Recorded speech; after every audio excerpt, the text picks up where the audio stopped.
Good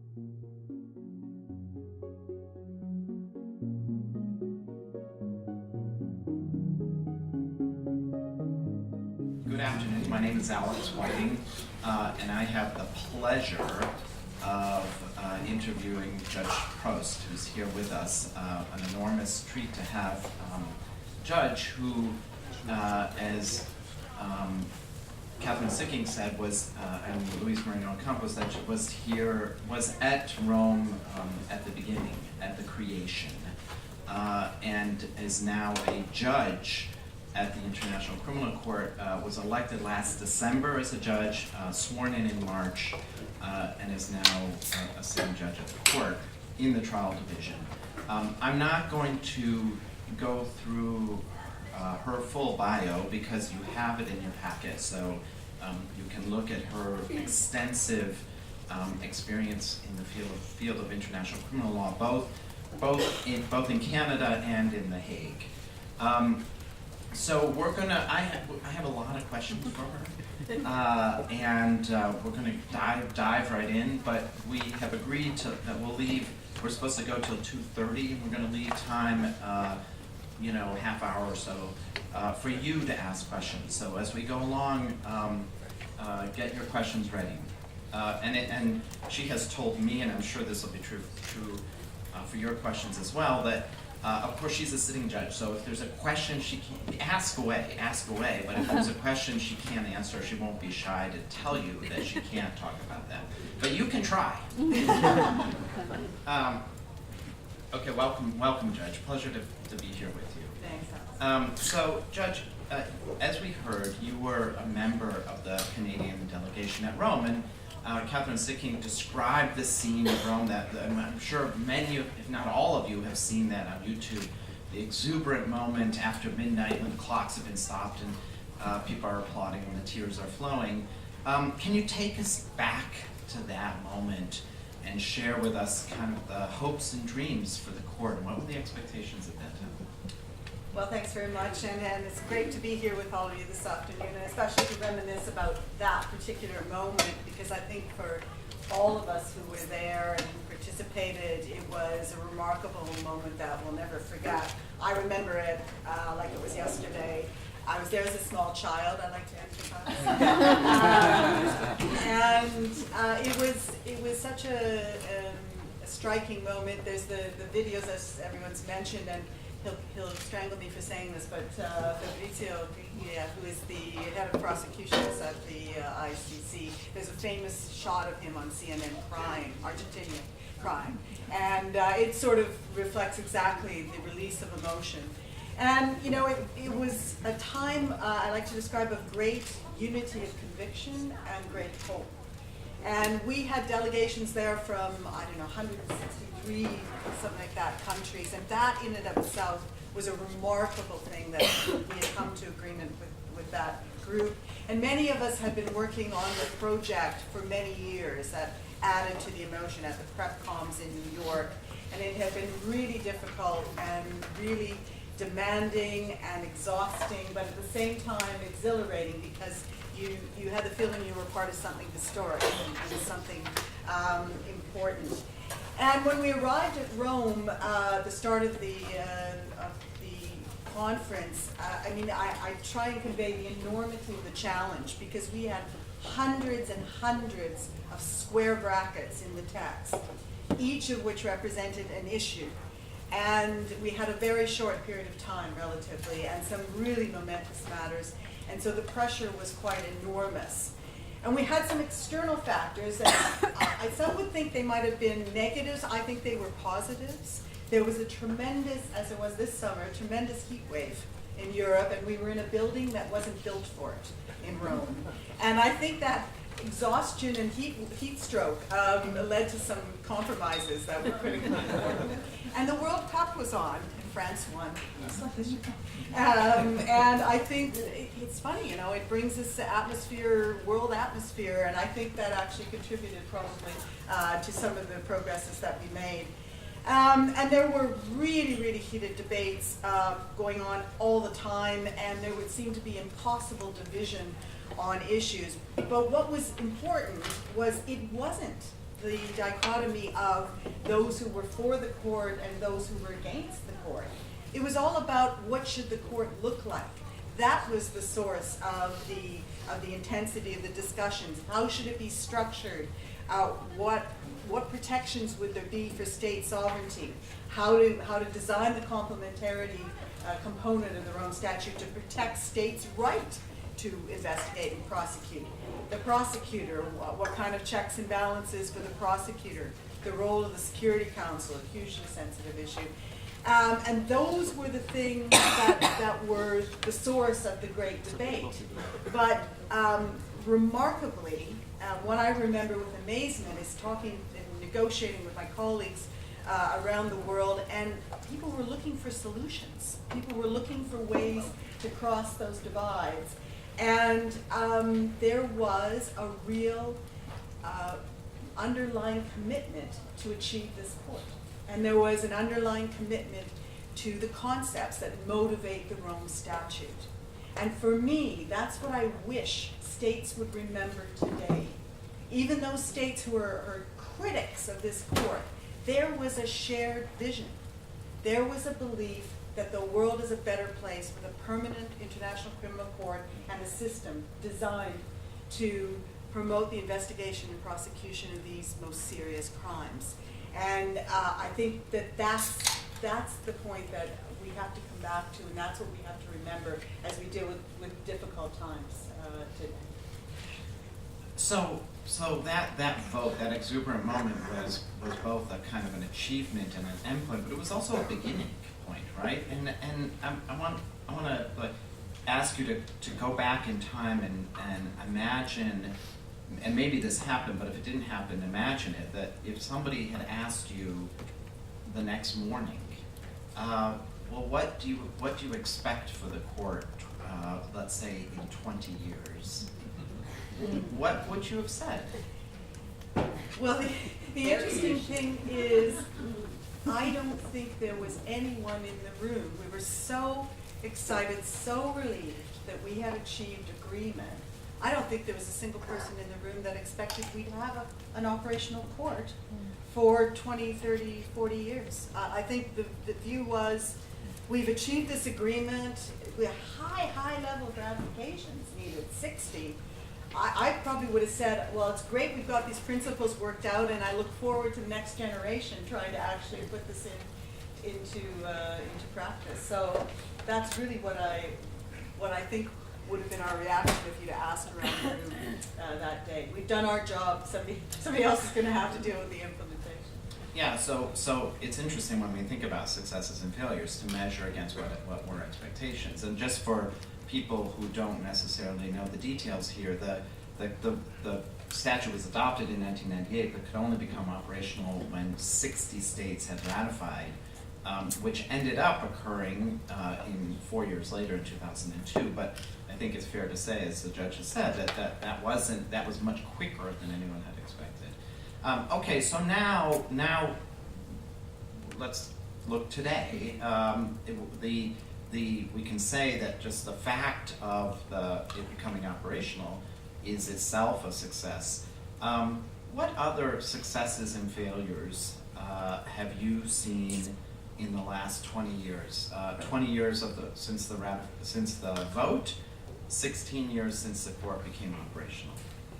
Well, I have to go back and emphasize that first one, because especially for the young generation in the room, the fact that this court exists and sits in a permanent premises in The Hague is nothing short of a miracle. Because when you think about, first of all, those ratifications, but then not only did we manage that in 4 years with more than the 60, but the court was up and running very, very quickly and had, I had the date, March 2006, had an actual person before it. That's an amazing accomplishment. Credit to our former prosecutor. And also, it's today sitting there with 11 preliminary examinations, 10 investigations in different situation countries, ongoing trials, past trials. And when you think, I mean, I was at the IC2Y as a judge, that had one situation. When you think about the amount of work that has to go into each of these situations to build things to the point where you have arrest warrants and then cases, that is a tremendous success, and I think we have to always reflect on that.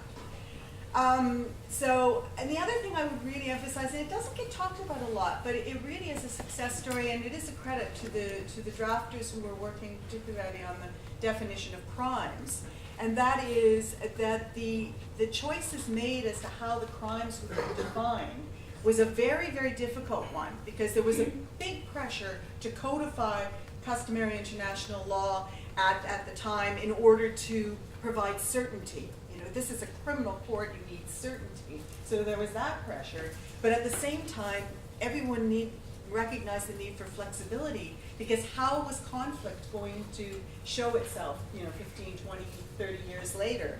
And that was a real struggle. And I think the statute is really impressive in that respect, and the jurisprudence shows that, because there was a migration away from that traditional in international armed conflict, internal armed conflicts. There was enough flexibility in both the definition of crimes against humanity, and really interestingly in how war crimes were incorporated into the statute, such that we have some very important war crimes cases in terms of the application to non-state actors, which has been the dominant cases before this court, unlike some of the cases in the previous tribunals. So we have the use of child soldiers, of course, which are a very important decision in jurisprudence by non-state actors, and also the destruction of cultural property.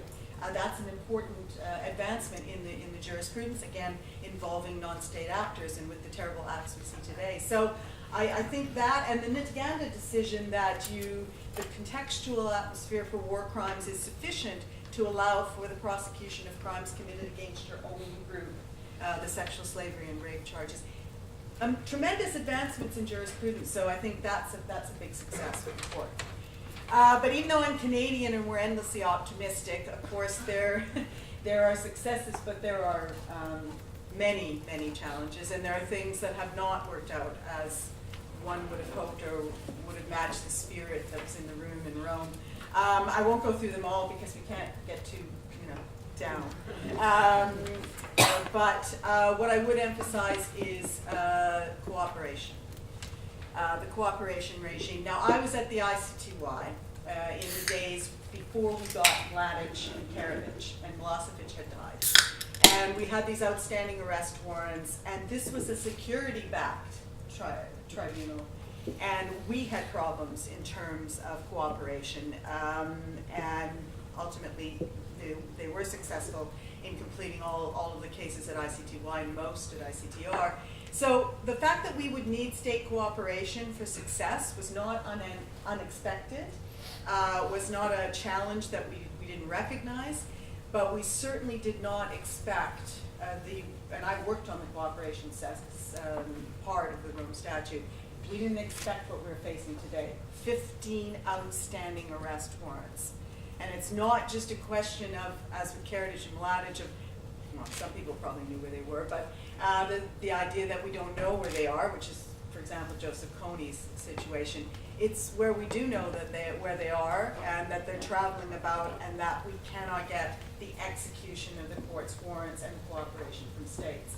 And what really concerns me is it's a bit of a disease. So even in completely non-controversial cases now, where there isn't the issue of immunities and there isn't big surrounding complex political issues, it's almost an attitude of, if we can, we will, but if not, we won't. That's a really dangerous point. Can't talk yet. No? No. No, it's not a legal issue. It's just me. She's right. It's just me. So the lack of cooperation, because on cooperation on other aspects is working. But in the statute, you put nothing that the states are legally obliged to arrest people outside their own territory. But this I would dispute, because the system was designed exactly like cooperation systems are designed, and it was made more vertical, and there is a legal obligation, an absolute obligation to cooperate, but the enforcement mechanism is a political one. Yeah. And that's the challenge. There is clearly a legal obligation, but that's where the challenge lies. So Cooperation, and we can talk about it more, but that for me is one of the biggest problems. Can I just ask you a really quick question? Which cases are you thinking are the completely non-controversial ones, but where there's no success with cooperation? Well, it's just that when we have cases like Coney and others, where we don't know where these guys are, you would expect much more activity by certain states that in trying to track them down. There's somebody we know where they're sitting, and nobody will cooperate. No, it's more a malaise. It's more the infection of the other controversial cases on the cooperation. And also we see it in evidence gathering as well. We see a lot less willingness. And the other thing I would mention, in terms of the enforcement, we envisaged that you would have states who would be anxious to call each other out, as they are in corruption, for example. They always want to say you're not doing enough about corruption. That's what we were envisaging, like these OECD meetings. And we're not getting that at the ASPs. They're not even talking about cooperations. Well, they are, but not really. So, but the other thing I want to mention, because it's not just external factors, and Louise, you talked about it, one of the challenges is in the courtroom and across the court. We have not learned enough the lessons about efficiencies, about the need to be both fair, of course, but also efficiency, lack of delay is a right of the accused as well. And I think across the court, the record is not good. Of course, international criminal justice is expensive. Of course, it takes time. These are big cases. But that can't be the continuing response. We have to get better at how we deal with these cases. In the judiciary, it was really taken on in the last presidency. That was President Fernandez's whole platform was improving efficiency in terms of the breakdown between the pretrial proceedings in the pretrial chamber and then the pretrial proceedings in the trial chamber. A lot of overlap, a lot of repetition that now the judges have been working on very hard to build procedures that will make that more effective, and I think we have to continue those efforts. But I don't think the record is good across the board, and that I think is something we really have to work on. I think I'll leave it there for now. So let me follow up on a couple of those points. So first of all, on efficiency, why has that been so hard? I mean, that we've been talking about efficiency since the beginning of the tribunals. Trying to make it was a problem at the ICTY. It's a continual problem. Why? What is the resistance? Where is the barrier? Where is the problem? Is it the personnel? Is it the structure? Is it the nature of the cases? Why is this such a hard problem to solve? Yeah, it's a little of each. I mean, and don't get me wrong, these are very difficult cases. And the procedure under the Rome Statute, because it is a hybrid court, it's truly hybrid in mixing the traditions of the two legal systems. It's complex, and I'm a judge, so I can say these things. Judges also come, we have 18 judges, all from different parts of the world, from the two traditions, and they come with their vision of legal systems and how they should function, and they come often with an attachment, and they want to make their mark on the Rome Statute system. In all, it's not a bad thing. But sometimes that means instead of just concentrating on applying the system and trying to make it work as it is, it's about trying to add to it and contribute to it. And I think we have to really focus on what's best for the institution in terms of implementation, because I think that's part of the challenge. And it's not easy. Very, very smart, very impressive judges that come, and we have to work as a community of judges to try and implement this complex system, and I think we're getting better at it, but that I think is one of the challenges, and it's just the classic battle. We try to find solutions that merge the two legal systems, but sometimes we tend to be battling why one is better than the other, and I think that's also a big problem. And having the three divisions, and the first time with a pretrial chamber. Our pretrial division, that was a very special tool for both political and legal reasons. Implementing that has been a huge challenge, but it's getting better. Again, Canadian optimism. Absolutely. One thing that there was a question in the session before us about victim reparations, and I want to ask you about victim participation and victim reparations. this is an important innovation of the court, that the victims have a bigger role than at the other international tribunals. They're represented in trial and they have function, and then there's a whole reparation process. Can you say something, has that been, in your view, has that been a success, a failure, a little of both?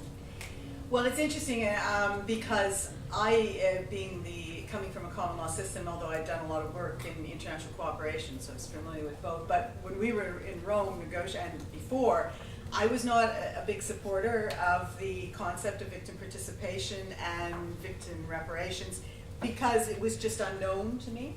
And I was very wrong, because it is a very important component of the Rome Statute system that makes the court distinct. And I see now how important it is for victims, because we will only be able to do a few cases, but reparations can be much broader. And I think that having it there is very important.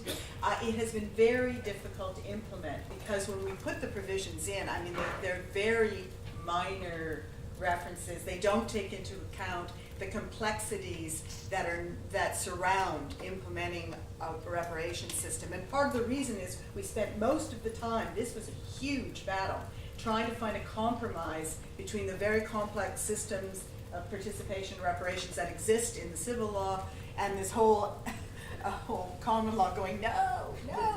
And so that was where all the energy was expended. So the minimalistic provisions have been challenging to implement. But I can say that we just had a retreat of the judges, and I chaired a session on reparations. This is a big issue for the judiciary now, trying to make this system workable, because that's what it has to be. It has to be practical and workable. And we have to also work on lowering expectations, because that is a huge challenge. Victims have huge expectations for the reparation system, and we need to do some work on building more realistic expectations from victims.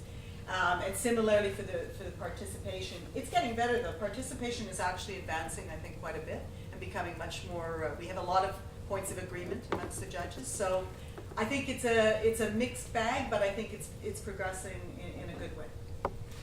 I want to ask you about Security Council referrals, because you made a reference to the fact that the ICTY was backed by the Security Council, and of course, one way that cases can get to the International Criminal Court is by a referral by the Security Council of a non-state party.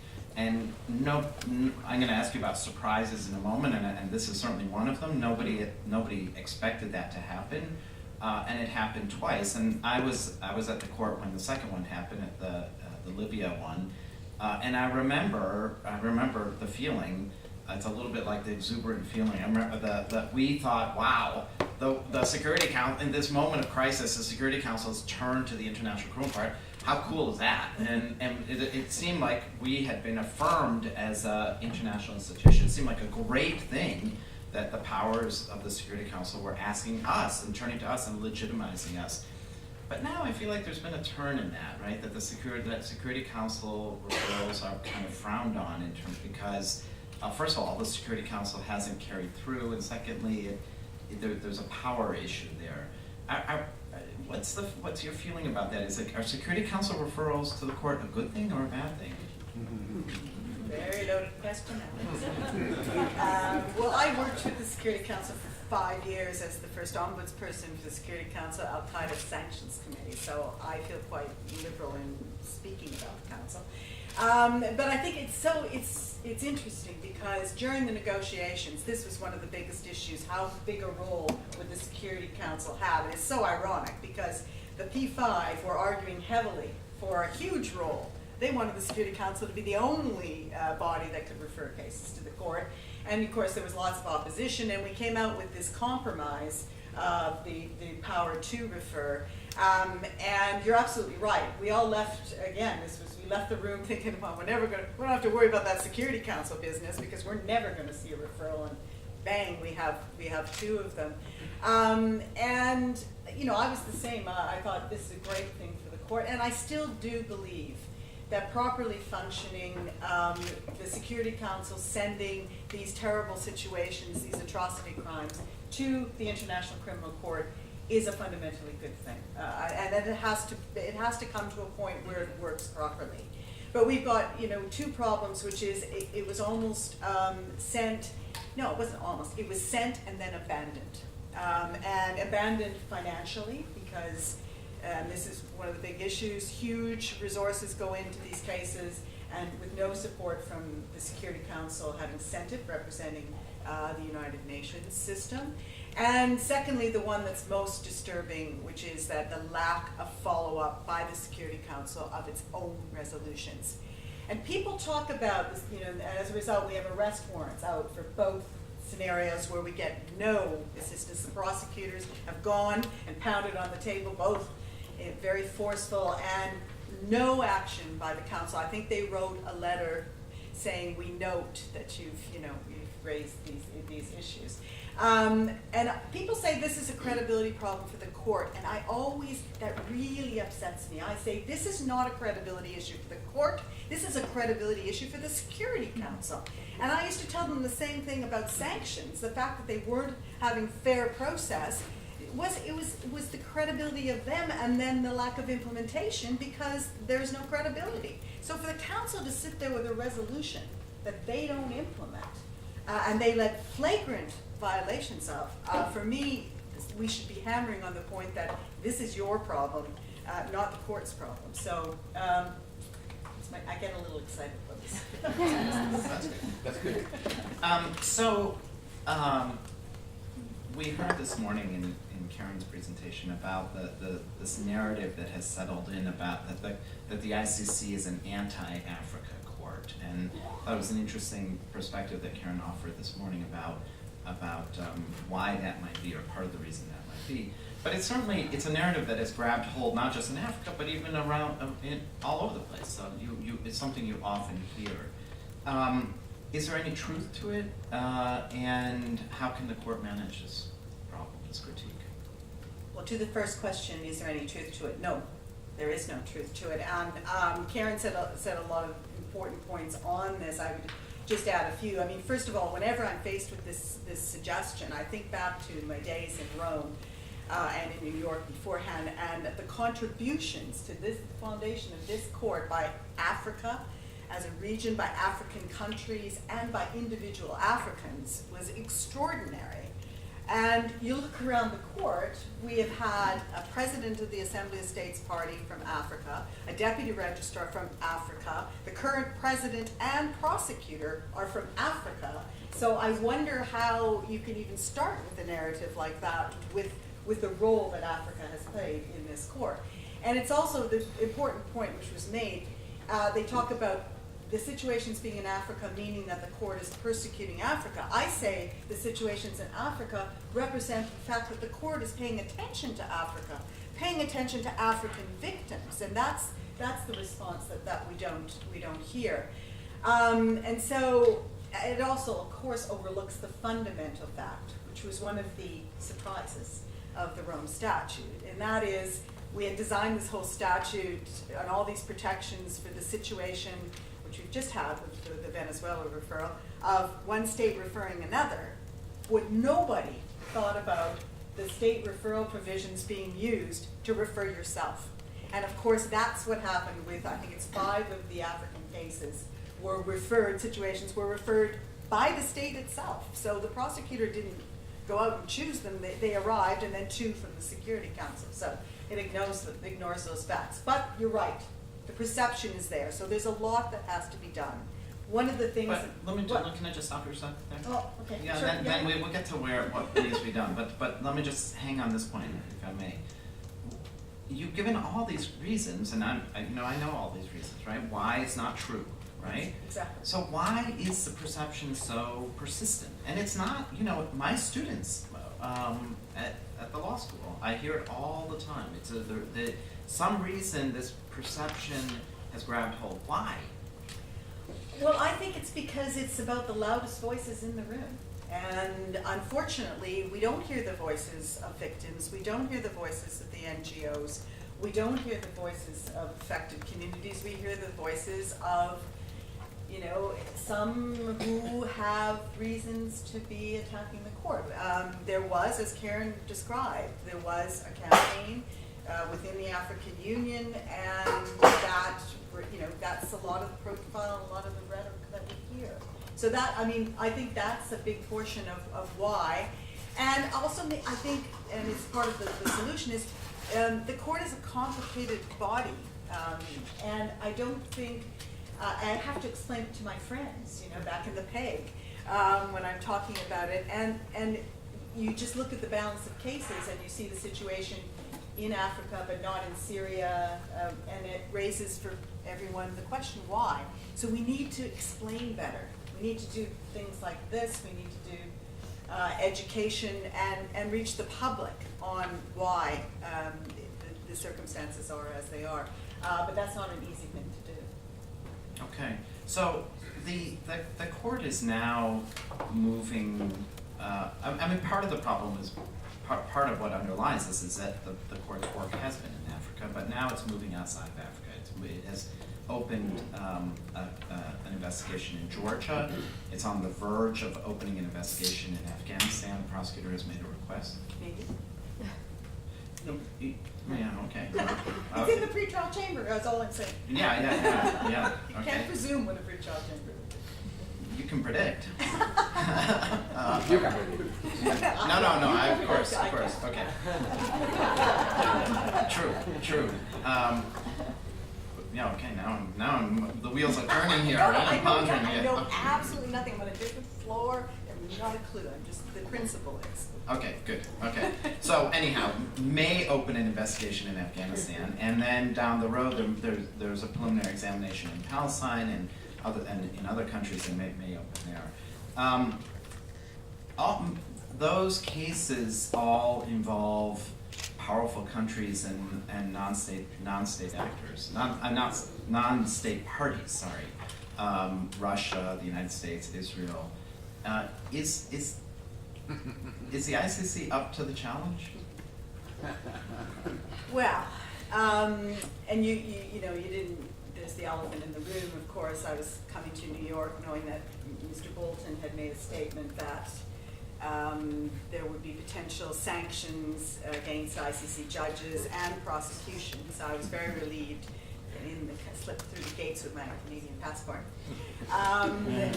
But let me say this. I read about these issues, and there's certainly issues.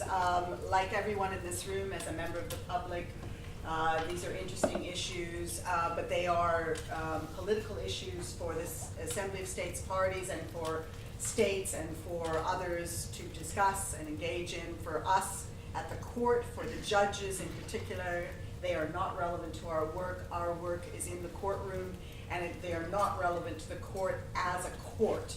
And we don't engage on those issues as a court because our best response is simply to get on with our job. And our job is to do these cases fairly and efficiently, and that's our best response to these kinds of political context. But having said that, I think there's a few points to be made about how the court or the court supporters should be addressing these issues. First of all, exactly what we talked about. The prosecutor doesn't bring propria motu cases without checks and balances, and there is the pretrial chamber, and no one should be making assumptions about what a PTC will do. Secondly, and it's already been mentioned, and it's a really important point, which is complementarity. This court is a last resort court, and much work went into protecting the right of states to do their own cases. So to those who say that the court is meddling in states' business and exceeding jurisdiction, I say there's a very simple solution. You don't want the court investigating and prosecuting? Do it yourself. And that was the whole idea of the Rome Statute. So that's why I say it's a lot of rhetoric in certain circumstances that ignores the fundamental functioning of the Rome Statute. And also, I would say that this idea that there's been a lot about, well, you're exceeding jurisdiction and you're in places where they don't support the court. But the court's jurisdiction is very clear. We are not in places that don't support the court unless there is involvement of places that do support the court. So I don't understand that jurisdictional argument. I never have. So I think the court is up to this, but only if the states parties, public and non-states parties, academics, NGOs, those are the people who have to defend the court against what are a series of attacks, and there have to be voices. I was really impressed to see pieces written by John Bellinger III, the former legal advisor to the U.S. government in the Bush administration, defending the court, not defending the court, but making arguments against certain positions, and General Wesley Clark, coming to retired U.S. general. Those are the kinds of things we need across the board. And then, yes, the court is up to the challenge if we're supported appropriately. So the court has 123 states parties, which by my count leaves 71 states outside of the court. The aspiration, of course, is universality, is that the court, that all states join the court. Can the court ultimately succeed if that doesn't happen? Well, I think my answer would always be that the court has already succeeded, and I was very interested by Beth's, taking that broad picture in terms of how the court is having an effect in the broader range. It should never be about, the success of the court shouldn't be about looking at the cases or the case numbers individually. We have to look broader. One of the things I think is a big success story for the court is it's made accountability. It's placed it permanently on the international agenda. It's no longer about the possibility of accountability. There is an expectation for accountability, and I think the court has contributed to that. So I think the court is already succeeding, even though it does not have universal application of the Rome Statute. But you're absolutely right. I mean, that has to continue to be the aspirational goal, because it does affect the credibility of the court, exactly what we were talking about. Why Africa? Why not Syria? We now have a decision on Myanmar, but before that it was a void Yemen. I mean, there's so many situations, and as long as we don't have that jurisdiction, that's the crucial reason why, that's going to be a credibility problem for the Rome Statute. It's also a problem for victims, because they have no access to the International Criminal Court, and more importantly, to the effect of the International Criminal Court. So when we see examples like Colombia, where the existence of the complementary system drives states to take their responsibility, the victims don't have the benefit of that in countries that aren't parties to the Rome Statute. So we have to keep that as a main goal. And I say this to people, I know how dark it seems today, and that seems like a completely aspirational goal, but you said it earlier, so too was the concept of an international criminal court in back in the 1980s. So we just have to keep focused on the end game. It's like football, the end game, the goal line. I didn't expect a football. I'm a big American football fan. We'll have to talk about that. We started by talking about this moment of creation on July 17th of 1998, and 20 years later to the day, there was another moment of creation at the court, because the crime of aggression was activated. The court before had jurisdiction over genocide, crimes against humanity, and war crimes, but not crime of aggression. But on July 17th of this year, the crime of aggression was activated. What does that mean for the court? What are the hopes looking forward for that crime? Is that something that we can expect to be used? It's more symbolic? What do you think? Well, yeah, and I was there with the clock stopped again in the wee hours of the morning. It was 3 in the morning, although officially it was still before midnight, for the adoption. This time as a court official. I was the chef de cabinet to the president of the court before I was elected, so I was there in the room. And I don't know what it is with international criminal justice things. They have to happen at 3 o'clock in the morning, all the drama. And this was really dramatic.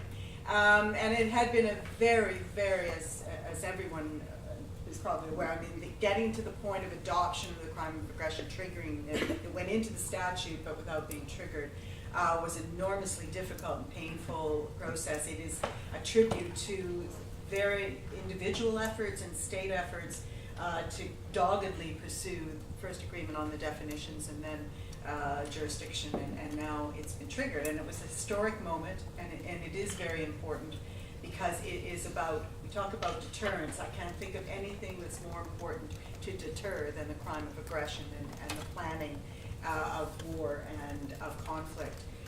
So I think it is hugely important. But in terms of the hope, I think I can speak on behalf of all of my colleagues in saying our hope would be that we never ever have to hear a case under these new provisions, that the idea of deterring, of making military and civilian leaders hesitate is what will be the effect of the adoption of the crime of aggression. And you know, I'm probably an idealist, and I really do think that would be the ultimate gain. If it's not the case, we are court ready. I think the Office of the Prosecutors continuing efforts to become, you know, more aware. We've run some interesting, you know, training seminars on the crime of aggression, and we're about to adopt hopefully regulations that will bring the court's structure into compliance with the amendments, and we're ready to go. But the hope is we never ever have to use it. Well, you just echoed the inaugural speech of the first prosecutor when he said success for the International Criminal Court will be if we have no cases. So it's a hope that has long been part of the fabric of the court, both because the hope is that the crimes won't occur, or that states will take care of them themselves. I have two more questions before I'm going to open it up. One is a backward-looking question, and then a forward-looking question. The backward-looking question is, are there lessons learned that we haven't touched on from these last 20 years? And maybe this is, we've talked about a number of surprises. Maybe it's things that we've learned, that we've been surprised by and we've learned from, or things that we haven't touched on that we've learned. Lessons learned that we should carry forward. Yeah, I mean, a lot of, I think the points we've certainly talked about, we've learned some hard lessons, I think, about how the cases have to be pursued and constructed.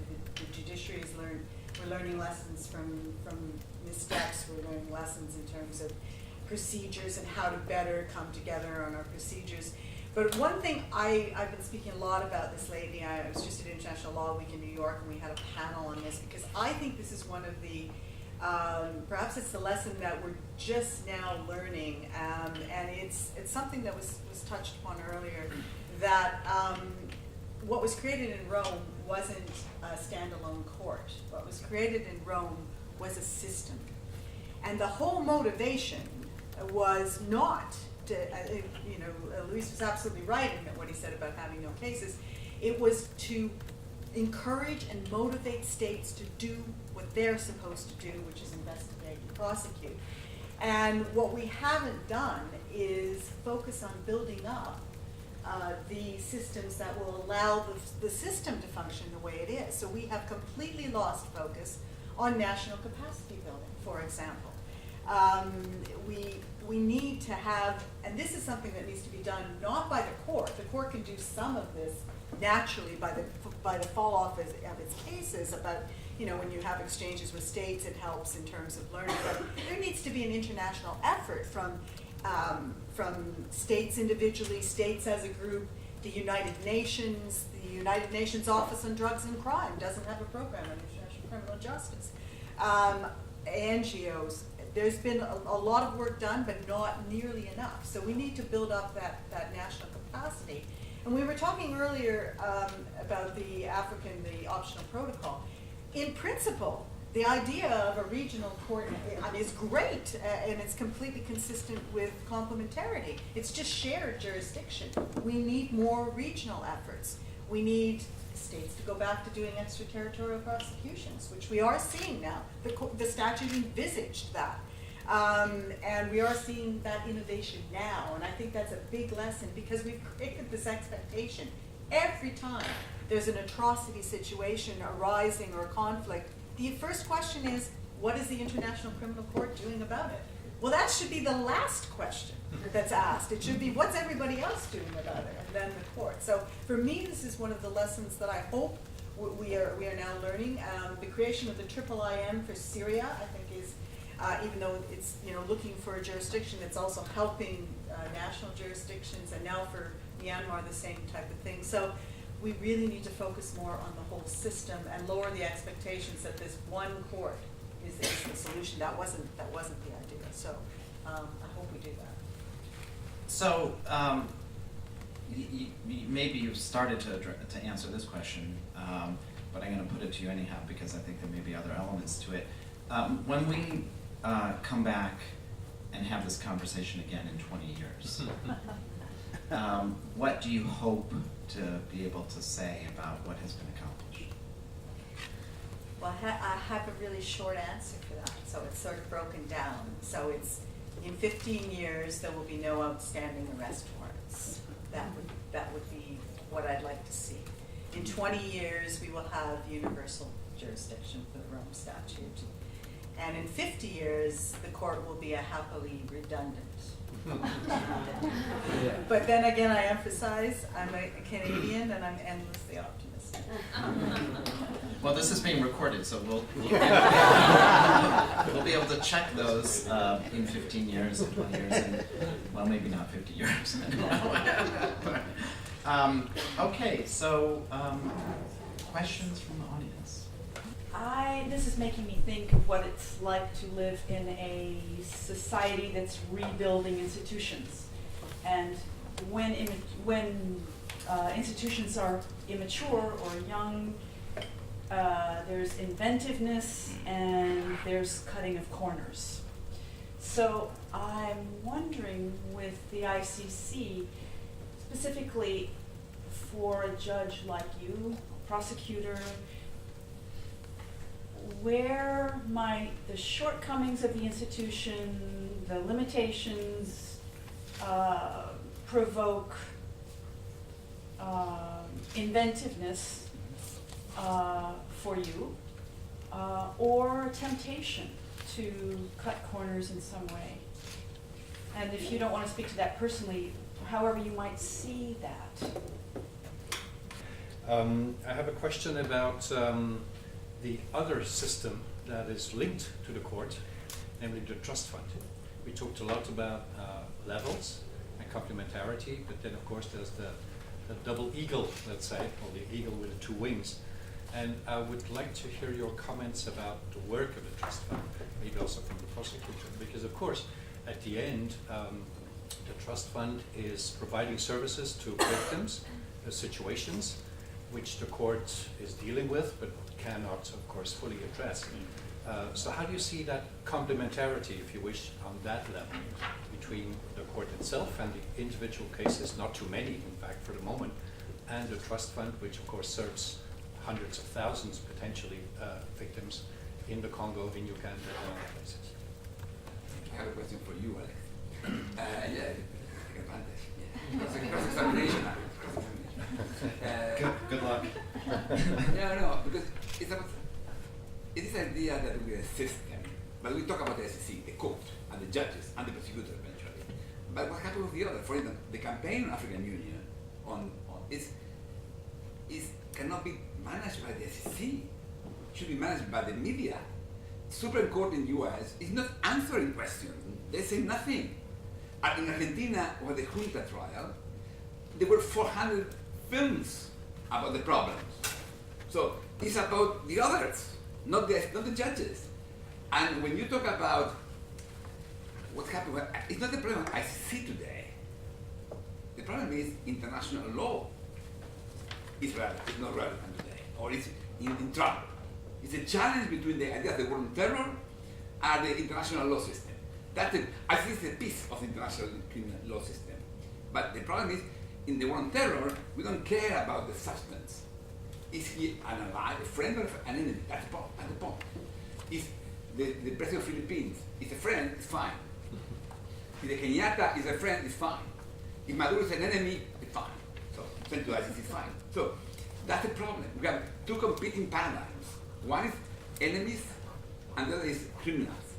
And that is not something the court can manage. So, my question to you, Alex, is how we can encourage this broader debate, how the academia can be involved in highlighting this point. Thank you. I've been processing what you've been discussing, and I think what I hear is power, enrollment, the ability to get to a point for information that may be half truth or half completed. I think, and I will give you the question after, it's easier to say that we have a court and that we have a mission if the information that you get in has not both sides of the aisle or the opinion, and it has been done by someone that has no connection to the people that are affected. How can we implement, and I guess this is going back to the question that you were asking, how can we implement a system that is based on the needs of the victim before the decision is made, into attack or prosecute or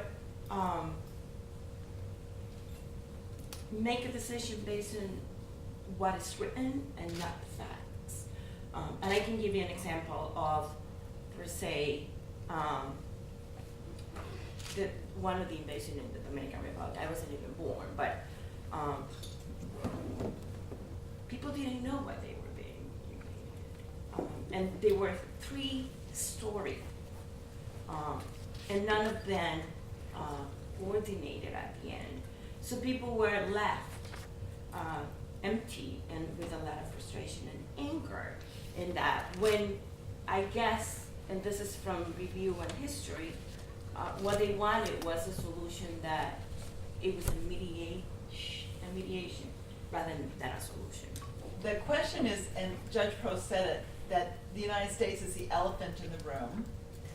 At one point, you said the U.S. is the elephant in the room, and I realized that one gap we have in the agenda here is we should have assigned just one person to present about kind of the U.S. vis-a-vis the court. We didn't do that, and so I would like both Alex and Judge Prost to just say a few more words about why and how the U.S. is the elephant in the room. Okay. And I take personal blame for not having organized it so that we had a presentation on that matter. The second is, we've talked about who else has responsibility for kind of educating publics about the Rome Statute and the ICC, and I just want to say, we have a number of professors in the room, and here at the Kennedy School, we've developed 2 cases, multimedia cases that are, and I've been working with our very excellent SLATE program here that develops cases that are related to the ICC. There's one which is a delicate balance, the International Criminal Court's process for identifying new cases, and there's one that's peace and justice in Colombia, finding a balance after 50 years of war. The Colombia case is mainly about domestic peace and justice, but we feel the shadow of the court in Colombia. And I just wanted to say that one of the reasons people sometimes criticize the court is actually they do not understand the Rome Statute. It's not simple to understand it. And I have found this particular simulation that we developed on International Criminal Court's process to identify new cases is the quickest way to bring a group of people up quickly to knowledge about the International Criminal Court. You don't have to lecture anyone. You say, here's the problem, guys. You have to recommend a new case to the prosecutor. You've got to read the multimedia case, you've got an hour in class, and then you're making a recommendation to the prosecutor. And people learn so quickly about how the court really, really works. And so I just want to, it's on the table. We have flyers about these cases. I want to recommend it to anyone who's teaching, either teaching in schools, but also working, with community groups or whatever, as an excellent way to just make people understand some of the complexities of the Rome Statute. Thank you.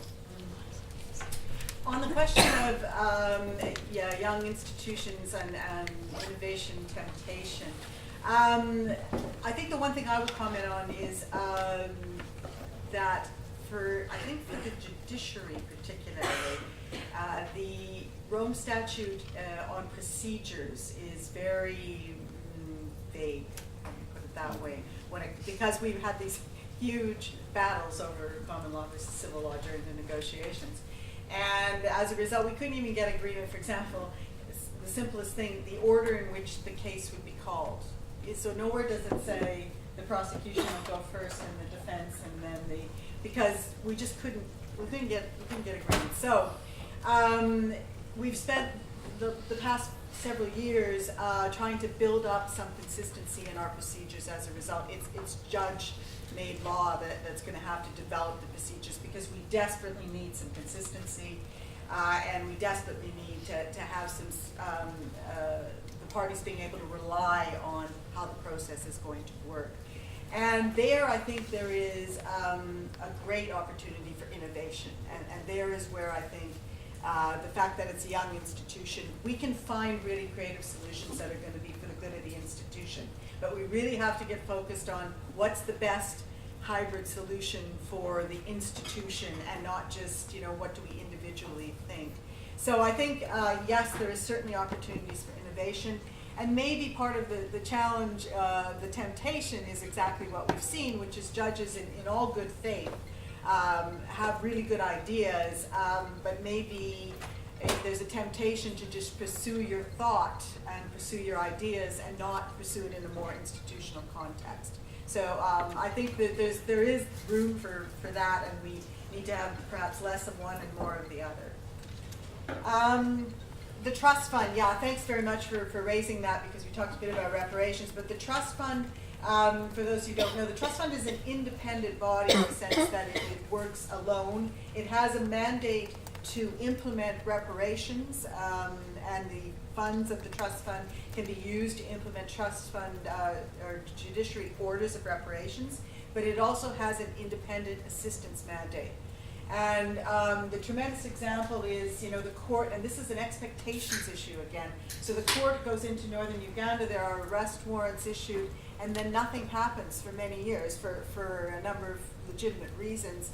But one of the things that did happen was that the trust fund did work there almost very early on, and has run some really great projects. I know the former president went there, and she came back talking about how moving it is to see the work that's been done by the trust fund in northern Uganda, working with victims. So it's a great, and the ICC is well known in many ways because of that work. For the gap period, we now of course have a case in front of the court. So the trust fund has a tremendously important role in both aspects. But again, lots of struggles because it's very complex to mix that independent body in with an independent judiciary and independent reparation orders, and we're still working through that, as is the trust fund. But it needs much more, to be much more known than it is, and champions of the trust fund, I think, is something that we're looking at, but it is a really important component. I wanted to comment on, I agree entirely that the challenges the ICC faces today are not isolated in any way, and it's not, you're right, it's not the court, it's a huge challenge on international criminal justice, on rule of law. We can't even, in New York, we can't even get the rule of law as a term into resolutions these days, because we get objections. Suddenly the rule of law is, an objectionable concept. So in the General Assembly. The General Assembly? Yeah. Wow. Yeah, this is where we've come. This is where we've come, where we can't even get reference to the term. So that's a scary thing. So I think you're right. I'm going to let Alex answer that question because it was addressed to him, but I did want to comment that you're absolutely right. Do you want to comment on that now? Now we supported by the judge. Well, no, I had 3 points in response to your question. The first was exactly the same. That of course I agree that the court is part of a system, and the judge made the point that the Security Council referrals, it's a failure of the Security Council, not a failure of the court. And that's generally true, and I write about this all the time, that the problems with the cases and the challenges are largely problems of cooperation, problems of support for the court, and problems of other alternative mechanisms and national prosecutions. There's absolutely no question about that. However, I make 2 other points. The second one is about institutional design, right? You started off the session by comparing the court to the iPhone, right? And the question is the court an iPhone or is it half an iPhone? Right?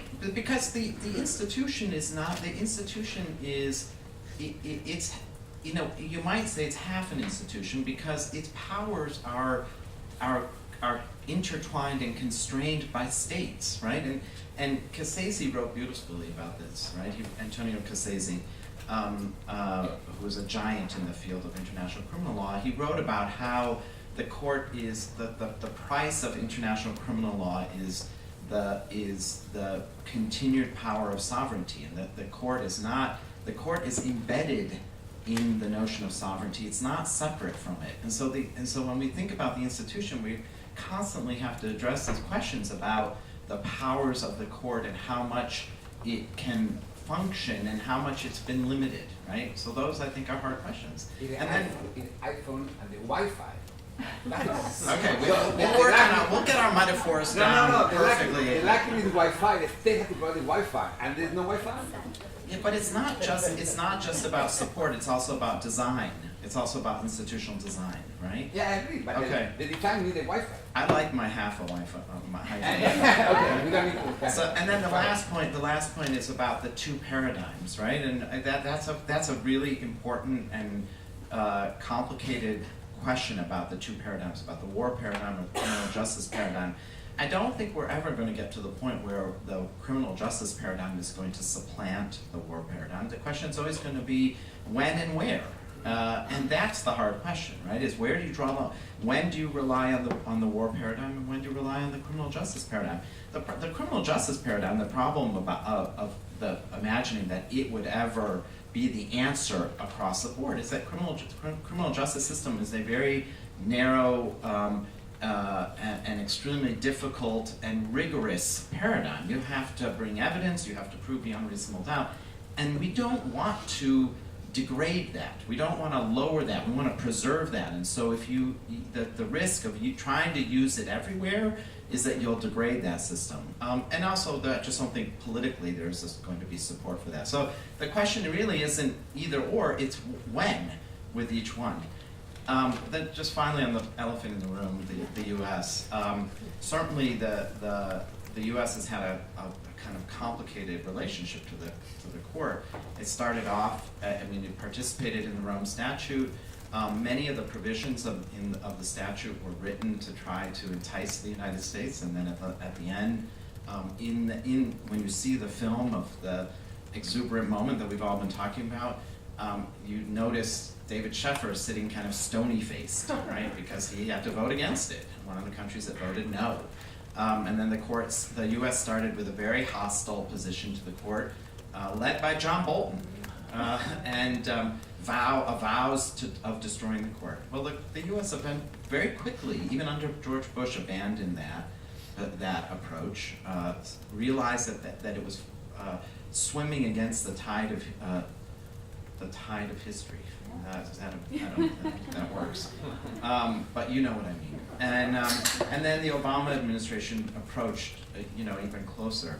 The Obama administration did not, however, ever consider joining the court. I mean, that's a bridge too far, even for the Obama administration, and I think it'll be many years before that happens. Now Bolton is back. It's like a bad movie, that had a rerun or a sequel, and he's trying the same approach. And my concern, and I've written about this, is that when he tried it in 2002, we were in an atmosphere where there was still exuberance and support for the court. That support, I think, has waned a little bit, and the enthusiasm has waned. And so I worry about the effect that his campaign will now have. I'm glad you got into the country. I hope you are able to safely leave.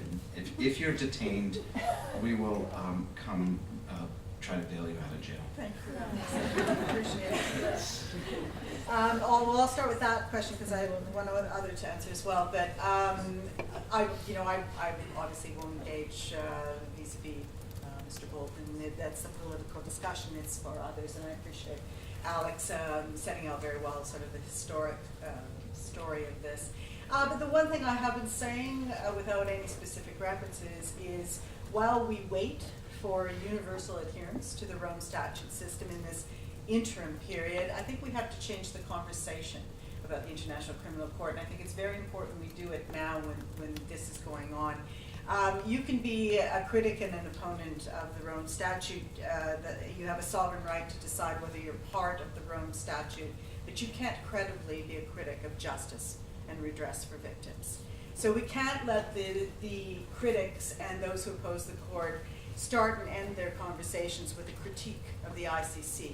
Somebody has to be posing the question back, well, if not the ICC, what is your solution? What do you say to victims? What do you bring to the table? And this blanket statement, we believe in territorial prosecutions for these crimes. Well, everybody believes these crimes should be prosecuted where they take place. That's the most logical thing, and it's the most effective. But look at our world today. That's just not going to happen in a lot of places with a lot of victims. So you can't just come with that answer. You have to answer the second question. And I think it's, I call upon academics and people in this room and states, our supporters, to put those questions back, because I think we have to focus this back. It's like international criminal justice has become something that you can attack, and not, you know, the court is one thing, international criminal justice, it should be like apple pie, you know? Who can be opposed to apple pie? So anyway, on that, and then the point that was raised about the question of, the question about affected communities and how they see the fact-finding coming through these processes. You know, this is an endless problem because, again, it's an expectation problem, because the International Criminal Court is a court doing criminal cases. And while we will, hopefully in the course of those cases, tell a bit of the stories of the conflicts that have taken place, that's what I think Yugoslavia and the Yugoslav Tribunal and the Rwanda tribunals and Cambodia have done, and Sierra Leone as well. But we can never be, that you need all sorts of other surrounding mechanisms to deal with the broader social consequences and the perception of those who were affected. The court is a court to bring justice and to try cases. So I think it's a dichotomy that again is about expectations of what the court does. I have one last question in the last few minutes, unless somebody else, I've had a lot of questions, so if somebody else has a question, I'll defer, but I do have one. Go. Okay, so you made a reference, you mentioned the triple IM, and for those who may not be following the details of all this, the triple IM is I don't remember the order of this name, it's the Independent Impartial International Mechanism for Syria, and it was established by the General Assembly it's a body that sits in Geneva, and its mission is to gather evidence of crimes in Syria. However, it has no authority to prosecute, because that's something that can only be done by the Security Council or by consent of the state. So the General Assembly went to the limits of its authority to set up a mechanism. And now there's the Human Rights Council has just set up a similar mechanism for Myanmar. My question is, you mentioned that, is that a sign of success or failure in terms of this question of, now not about the court, but about the system and about the international community? Are those mechanisms a sign of success or failure? Absolutely a sign of success, without question, because what they reflect is one of the points we talked about earlier, that accountability is no longer a possibility or no longer a luxury. Accountability is something that is expected, and this reflected, the resolution in the General Assembly reflected that fact, that the General Assembly as a body was not going to accept a situation where, because the court has no jurisdiction and the system isn't in place there, that situation would be allowed to sit without any kind of answer. And the IIIM, I mean, obviously, and on our panel in New York last week, we had Catherine, who's the head of the IIIM, and they're doing tremendous work in gathering and preserving evidence and filling gaps. They've got cases that are now ready to go. They're doing a lot of work so that states can do extraterritorial prosecutions. There's all these war crime units that are now doing prosecutions related to Syria.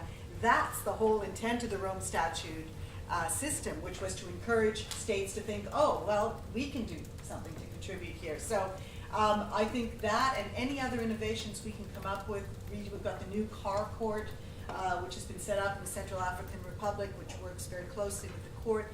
These are all good things and should be encouraged, and they are a demonstration of the success on the message of the ICC, which is bring an end to impunity and bring justice for criminals. Just want to, yes, at one level, but having worked actively on both the Syria situation and the Myanmar one, the failure of the, and this is beyond your job, it's out there in the political world, to refer both those cases, which the world knows are among the most extreme, most egregious mass atrocities that should be indeed adjudicated at the international level. And the fact that these fact-finding missions have no criminal jurisdiction and there is no current mechanism, in spite of the valiant efforts of some governments to do these little prosecutions, is absolutely no substitute. And I see in my work, having celebrated 20 years ago, and the huge whoops and cheers at PHR and across the other human rights organizations that work so hard,